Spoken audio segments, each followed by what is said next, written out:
जनता के निशाने पर लोकतांत्रिक सरकारों की। नेपाल से लेकर फ्रांस तक सरकारों के खिलाफ जनता सड़क पर आ चुकी है। सरकार की नीतियों को लेकर गुस्से में जनता ने जमकर उत्पात मचाया।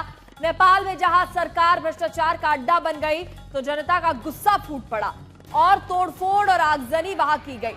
पीएम ओली के इस्तीफे के बाद नई सरकार को लेकर बैठकों का दौर चल रहा है। वहीं फ्रांस में राजधानी पेरिस में भी सरकार की नीतियों के खिलाफ उतरे लोगों ने सड़कों पर आगजनी की।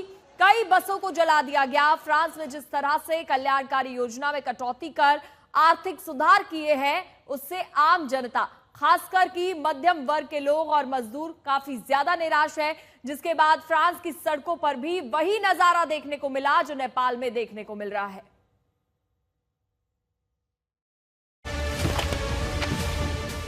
फ्रांस बंद का आह्वान लेफ्ट के दलों ने किया। इस प्रदर्शन को ब्लॉक एवरीथिंग नाम दिया गया।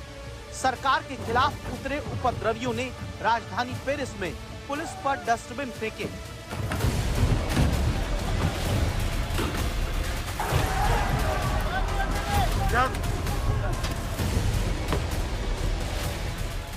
हंगामा करने वालों ने राजधानी पेरिस की सड़क पर आगजनी की।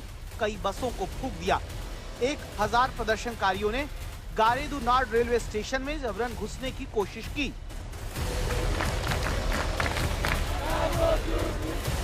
पेरिस में एक स्कूल के पास कचरा जलाकर रोड को ब्लॉक कर दिया गया। फ्रांस में ये प्रदर्शन इसलिए हुआ क्योंकि वहां एक बड़े वर्ग को लगता है कि राष्ट्रपति मैक्रों की नीतियां आम लोगों के हितों के खिलाफ है और अमीर वर्ग को फायदा पहुंचाती हैं। जिस तरह से कल्याणकारी योजना में कटौती करके सरकार ने खर्चों में कमी करके आर्थिक सुधार किए, उससे आम जनता, खासकर मध्यम वर्ग और मजदूर निराश हैं।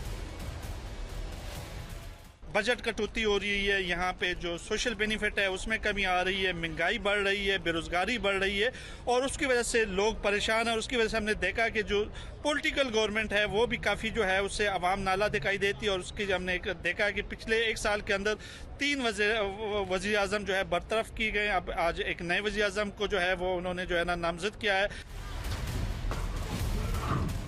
फ्रांस में प्रदर्शन राजनीतिक अस्थिरता के बीच हुआ। सेबेस्टियन लेकॉर्नु वहां के नए प्रधानमंत्री बने हैं। पिछले 2 साल में 5वें प्रधानमंत्री का बनना लोकतांत्रिक सरकार को लेकर असंतोष को बताने के लिए काफी। फ्रांस की हालत इसलिए चिंताजनक है क्योंकि नेपाल का भी यही हाल था। जनता में अपनी सरकारों को लेकर जबरदस्त गुस्सा है और ये गुस्सा सोमवार को फूट पड़ा। नेपाल के नौजवानों ने अपनी ही संसद को आग लगा दी, सुप्रीम कोर्ट जला दिया,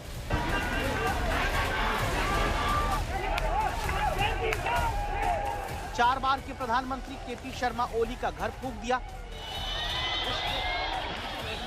राष्ट्रपति का घर नहीं छोड़ा, 3 पूर्व प्रधानमंत्रियों के घरों को नहीं बख्शा, 4 बार के पूर्व प्रधानमंत्री शेर बहादुर देउबा और उनकी पत्नी जो अभी मौजूदा सरकार में विदेश मंत्री रही, उन्हें घर में घुसकर पीटा। इतना कुछ करके भी जब गुस्सा शांत नहीं हुआ तो नेपाल में प्रदर्शनकारियों ने उस जगह को आग के हवाले कर दिया जहां सरकार उनकी तकदीर लिखा करती थी।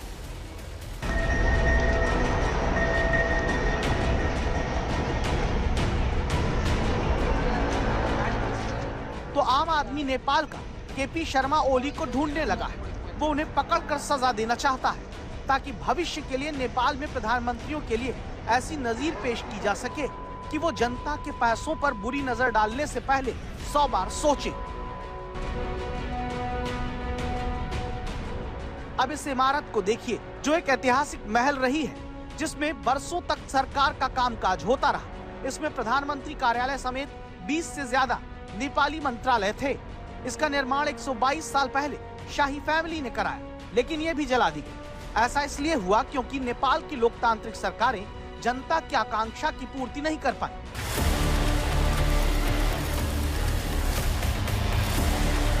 पिछले 11 सालों में नेपाल की जनता का शोषण करती रही वहां की सरकारें इतना ज्यादा संवेदनहीन हो गईं कि जनता के वोट और लहू का महत्व ही मिट गया। सरकारों का यही चरित्र नेपाल से लेकर फ्रांस तक में लोकतंत्र पर सवाल खड़े कर रहा है।